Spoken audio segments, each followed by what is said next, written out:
Students welcome to my YouTube channel learn from home.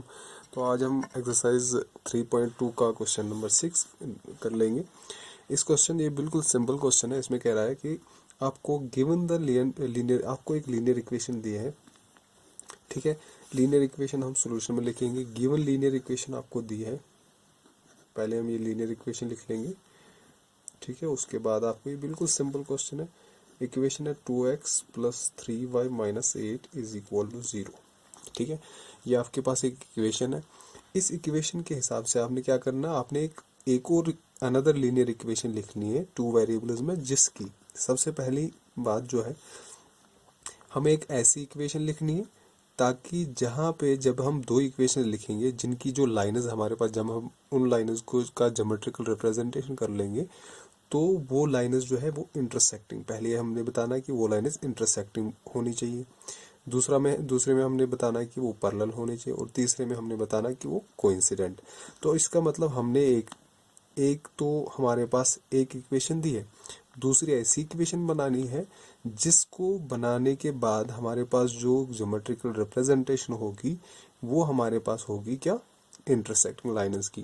तो इससे पहले मैंने आपको समझाया था कि हमारे पास इंटरसेक्टिंग लाइन्स कैसे होती है और पैरेलल लाइन्स कब होती है, कोइंसिडेंट लाइन्स कब होती है। वो हमने बताया था कि अगर हमारे पास a1/a2, ठीक है, सबसे पहले बात, अगर a1/a2 b1/b2 के बराबर नहीं होता था तो ये हम कहते थे ये लाइन्स जो है इंटरसेक्टिंग लाइन्स है। ठीक है, दूसरा हम कहते थे अगर a1/a2 b1/b2 के बराबर है लेकिन c1/c2 के बराबर नहीं है, तब हम क्या कहते थे, तब हम कहते थे लाइन्स पैरेलल है। और तीसरा हम कहते थे जब a1/a2 b1/b2 के बराबर होगा और ये c1/c2 के बराबर होगा तो लाइन्स कोइंसिडेंट करते हैं। ठीक है, तो इसी हिसाब से हम यहाँ पे इक्वेशन बना लेंगे। सिंपल है, हमें एक ऐसी इक्वेशन बनानी है जिसमें हमें a1/a2 b1/b2 के बराबर नहीं आएगा। ठीक है, तो पहला पार्ट हमारे पास इंटरसेक्टिंग लाइन्स का बनाना है। ठीक है, तो हमने यहाँ पे दिखाना है कि a1/a2 b1/b2 के बराबर नहीं आएगा, तो यहाँ पे a1 के बदले और b1 के बदले कुछ अलग अलग डाल देंगे। यहाँ पे a1 के बदले 2 है, हम 2 नहीं डालेंगे, कुछ और डालेंगे, तो ये हम लिखेंगे रिक्वायर्ड इक्वेशन। रिक्वायर्ड इक्वेशन हम लिखेंगे for example 3x plus 2y plus 3 is equal to 0। अगर हम यहाँ पे देखेंगे a1/a2 जो है वो है बराबर a1 2 है और a2 3 है, यानी कि 2/3। और b1/b2 अगर हम देखेंगे, b यहाँ पे 3 है और यहाँ पे 2 है, तो इसका मतलब है a1/a2 2/3 है, b1/b2 3/2 है, तो a1/a2 b1/b2 के बराबर नहीं है। तो इसका मतलब है ये लाइन्स इंटरसेक्ट। तो इक्वेशन क्या बन जाएगी, इक्वेशन आप कोई भी लिख सकते हो। ठीक है, मैंने यहाँ पे ये इक्वेशन लिख ली। ठीक है, तो ये आ गया पहला पार्ट। अब इसका दूसरा पार्ट, दूसरे पार्ट में हमने बताना है पैरेलल लाइन्स। तो पैरेलल लाइन्स में a1/a2 b1/b2 के बराबर होना चाहिए, लेकिन c1/c2 के बराबर नहीं होना चाहिए। तो कैसे बताएंगे, देखो गिवन इक्वेशन क्या है, गिवन इक्वेशन है 2x plus 3y minus 8 is equal to 0। a1/a2 b1/b2 के बराबर होना चाहिए। फॉर एग्जाम्पल अगर हम यहाँ पे लिख लेंगे 2/4x लिख लेंगे, यानी कि 2/4 a1/a2 आएगा बराबर 2/4, वो आएगा 2 1 जार 2 2 जार, यानी कि 1/2। तो अब आपको देखना है, देखो 2 2 जार आपने किया 4, तो 3 2 जार कितना हुआ, 3 2 जार हम कहेंगे 6y। देखो अगर 3 1 जार 3, 3 2 जार 6, 1/2 यहाँ पे भी आया, लेकिन ये c1/c2 के बराबर नहीं आना चाहिए। तो यहाँ पे हम कुछ अलग लिख लेंगे, +9 लिख लो इज इक्वल टू 0। तो यहाँ पे अगर हम देखेंगे a1/a2 वो है 2/4, b1/b2 वो है 3/6, c1/c2 वो है -8/9। यहाँ देखिए 2 1 जार 2, 2 2 जार 4, 3 1 जार 3, 3 2 जार, ये आ गए a1/a2 वो बराबर है b1/b2, लेकिन c1/c2 के बराबर नहीं है। तो हमारे पास लाइन्स क्या होगी, लाइन्स आ गई हमारे पास पैरेलल लाइन्स। तो इसका हमने इक्वेशन हमारे पास ये बन गया। ठीक है, अब इसी तरह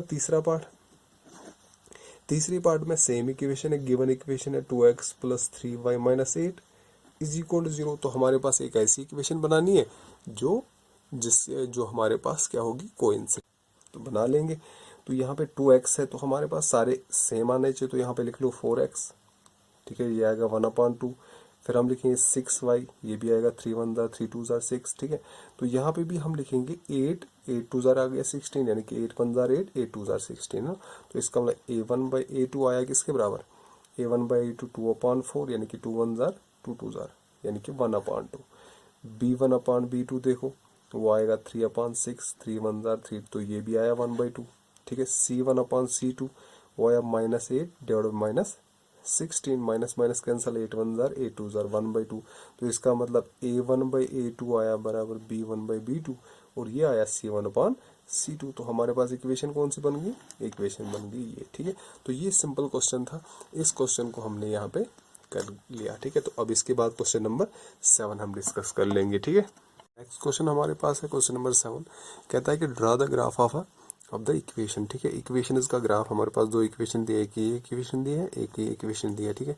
तो इनका हमने ग्राफ डालना है, और ग्राफ डालने के बाद हमने क्या करना है, determine the coordinates of vertices of the triangle form by these, यानी कि इन दो लाइनों से हमारे पास एक ट्रायंगल बनता है, उस ट्रायंगल के हमने वर्टिसेस बताने हैं, और उसके बाद क्या करना है, शेड द ट्रायंगुलर पोर्शन, लेकिन एक्स एक्सिस के ऊपर जो ट्रायंगल बनेगा वहां पे। फॉर एग्जांपल हम कहेंगे अगर हमारे पास दो लाइनें है, ठीक है, ये मान लो ग्राफ है, इस ग्राफ के अंदर दो लाइनें आ रही है, मान लो ये आ रही है और ये आ रही है। देखो वाई एक्सिस पे हमारे पास यहाँ पे भी ट्रायंगल बनेगा, एक्स एक्सिस पे भी ट्रायंगल पे, तो हमें कौन सा, हमें एक्स एक्सिस वाला ये है ना, हमें एक्स एक्सिस पे वाला ट्रायंगल बताना है, यानी कि ये वाला ट्रायंगल हमने इसके वर्टिसेस बताने हैं, यानी कि इसके जो वर्टिसेस है उनके कोऑर्डिनेट्स भी बताने हैं, ठीक है ना। तो सबसे पहले हम क्या लिखेंगे, हम लिखेंगे यहाँ पे गिवन इक्वेशन। गिवन इक्वेशन क्या दिए हैं, पहली इक्वेशन है x minus y plus 1 is equal to 0, और दूसरी हमारे पास है 3x plus 2y minus 12 is equal to 0। इसको हम फर्स्ट इक्वेशन मान लेंगे, इसको सेकंड इक्वेशन, ठीक है। तो अगर हम इन दोनों का हमने ग्राफ बनाने के लिए क्या करना है, हमने इनका सोल्यूशन टेबल डालना। तो सोल्यूशन टेबल डालने के लिए हम क्या करेंगे, हम पहले इनको पहले थोड़ा सा सॉल्व कर लेंगे। हम लिखेंगे फॉर इक्वेशन फर्स्ट हमारे पास है x minus y plus 1 is equal to 0। तो x आएगा बराबर, ये देखो माइनस वाई है तो यहाँ पे प्लस वाई बनेगा, ये प्लस वाई है यहाँ पे माइनस वाई बनेगा, तो x का वैल्यू आया y माइनस 1, ठीक है। तो डालो इसका सोल्यूशन टेबल यहीं पे, तो सोल्यूशन टेबल आ जाएगा। फॉर एग्जांपल y x का वैल्यू डालना है, y का वैल्यू आ जाए, ये y का वैल्यू डालना है तो x का वैल्यू आ जाएगा। फॉर एग्जांपल यहाँ पे इसके अंदर हम x का वैल्यू डालेंगे फॉर एग्जांपल 0, ठीक है, सॉरी y का वैल्यू डालेंगे 0, तो x का वैल्यू कितना आएगा, x का वैल्यू आएगा -1, है ना। तो यहाँ पे सोल्यूशन टेबल डालेंगे, इसमें x और y लिख लेंगे, ये x आ गया, ये y आ गया, ठीक है ना।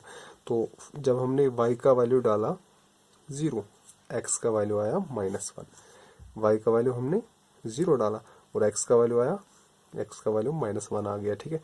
इसी तरह अगर हम डालेंगे y का वैल्यू फॉर एग्जांपल 3 डालेंगे, y का वैल्यू 3 - 1 वो आएगा, x का वैल्यू 2 आएगा, ठीक है। x का वैल्यू y का वैल्यू हमने 3 डाला, 3 - 1 इज इक्वल टू 2, तो x का वैल्यू आ गया। इसी तरह हम लिख लेंगे फॉर इक्वेशन सेकंड हमारे पास है 3x plus 2y minus 12 is equal to 0, ठीक है। तो यहाँ पे हम ऐसे लिख लेंगे 3x, ठीक है ना, प्लस 2y, ये -12 इधर +12 बनेगा, implies that 3x is equal to 12, ये +2y यहाँ पे -2y बनेगा। अगर हम देखें x का वैल्यू आएगा 12 - 2y, ये 3 मल्टीपल है यहाँ पे डिवाइड होगा, तो इसका यहाँ पे हमारे पास एक और इक्वेशन आ गई। तो इसका हम सोल्यूशन टेबल भी बना लेंगे, इसका सोल्यूशन टेबल बना लो, यहाँ पे x का वैल्यू और y का वैल्यू डालेंगे, ठीक है। कम से कम हमें 2 वैल्यू चाहिए, इसलिए हम सिंपली 2 वैल्यूज यहाँ पे डाल देंगे, ठीक है। तो फॉर एग्जांपल अगर हम यहाँ पे y का वैल्यू डालेंगे, फॉर एग्जांपल 1 डालेंगे, 1 तो फिर नहीं होगा, 0 डालेंगे, तो ये आएगा 12 - 2 इंटू वाई आ गया, 2 इंटू वाई 0 है ना, 2 इंटू 0 आ गया 0, ये आ गया 12 - 0 12/3, 3 1 3 4 12 है ना। तो इसका अगर हम y का वैल्यू डालेंगे 0, इसमें y का वैल्यू 0 डाल दो, y के बदले जब 0 डालेंगे ये आएगा 12/3, वो आएगा 3 1 और 3 4 12, ठीक है ना। इसी तरह अगर हम y का वैल्यू डालेंगे फॉर एग्जांपल वाई का वैल्यू थ्री डालेंगे। वाई का वैल्यू अगर हम 3 डालेंगे तो यहाँ पे वाई के बदले 3 आएगा। 3 2 जार 6, तो 12 में से 6 निकालेंगे कितना बचेगा 6 कितना आएगा 3 1 जार 3 2 जार, तो वाई का वैल्यू आया एक्स, वाई का वैल्यू 3 डाला, एक्स का वैल्यू 2 आया। ठीक है ना। तो हमारे पास इसका सोल्यूशन टेबल मिला, इसका सोल्यूशन टेबल मिला। तो फिर हम यहाँ पे इसका ग्राफ बना लेंगे। ग्राफ बनाने के लिए हमने यहाँ पे एक्स एक्सिस भी ऊपर 1 2 3 4, एक्स का वैल्यू मैक्सिमम 4 है, एक्स का वैल्यू नेगेटिव भी है तो -1 आ गया, -2 लिख लेंगे यहाँ पे 1 2 3 4, इधर -1 -2 -3, वाई का नेगेटिव है ही नहीं तो जरूरत नहीं है। तो सबसे पहले एक्स का वैल्यू -1, ये आ गया एक्स का वैल्यू -1 और वाई का वैल्यू 0, तो यही पॉइंट आ गया है ना। ये आ गया -1 और आ गया वाई का वैल्यू 0। ठीक है ना। दूसरा पॉइंट है एक्स का वैल्यू 2 और वाई का वैल्यू 3, एक्स का वैल्यू 2 और वाई का वैल्यू 3, तो यहाँ पे ऐसे हम डालेंगे ये पॉइंट। ये आ गया एक्स का वैल्यू 2 और वाई का वैल्यू 3। ठीक है ना। तो इसको हम ज्वाइन कर लेंगे, ये हमारे पास इसकी लाइन बन गई, ग्राफ बन गया। अब इसका वैल्यू डाल दो, वाई का वैल्यू 0 और एक्स का वैल्यू 4। वाई का वैल्यू 0 इस पे होता है, एक्स एक्सिस पे ना, वाई का वैल्यू 0 आ गया और एक्स का वैल्यू 4, तो ये हमारे पास 4 और 0 आ गया। और दूसरा पॉइंट कौन सा है, दूसरा पॉइंट है 2 एंड 3, यानी कि एक्स का वैल्यू 2 वाई का वैल्यू 3, तो सेम पॉइंट है, तो यहाँ पे इन दोनों को ज्वाइन कर लो। ये हमारे पास 2 ग्राफ बन गए। अब देखो ये हमारे पास इसके कोऑर्डिनेट्स बताने, ये सिंपली कोऑर्डिनेट्स ट्रायंगल बन जाएगा। ये हमारे पास ट्रायंगल आ गया, एक्स एक्सिस के ऊपर ट्रायंगल जो आ रहा है उसका हमने पहले शेड करना है, तो ये हमने शेड कर लिया। ये ट्रायंगल के वर्टिसेस बताने, वर्टिसेस कौन कौन सा आएगा इसमें, आएगा एक आएगा -1 0, एक आ गया 2 एंड 3, एक आ गया 4 और 0, तो ये आ गए कोऑर्डिनेट्स। और ये हमने इस ग्राफ को दिखाया, तो ये हमारे पास बन गया ट्रायंगल। तो ट्रायंगुलर रीजन को शेड करना था और हमने कोऑर्डिनेट्स बताने थे। कोऑर्डिनेट्स यानी कि एक्स का वैल्यू वाई का वैल्यू वो हमने दिखा दिया। ठीक है। तो इस वजह से जो है इस तरीके से हमारा पास एक्सरसाइज 3.2 जो है वो एंड हो रही है। ठीक है। ओके।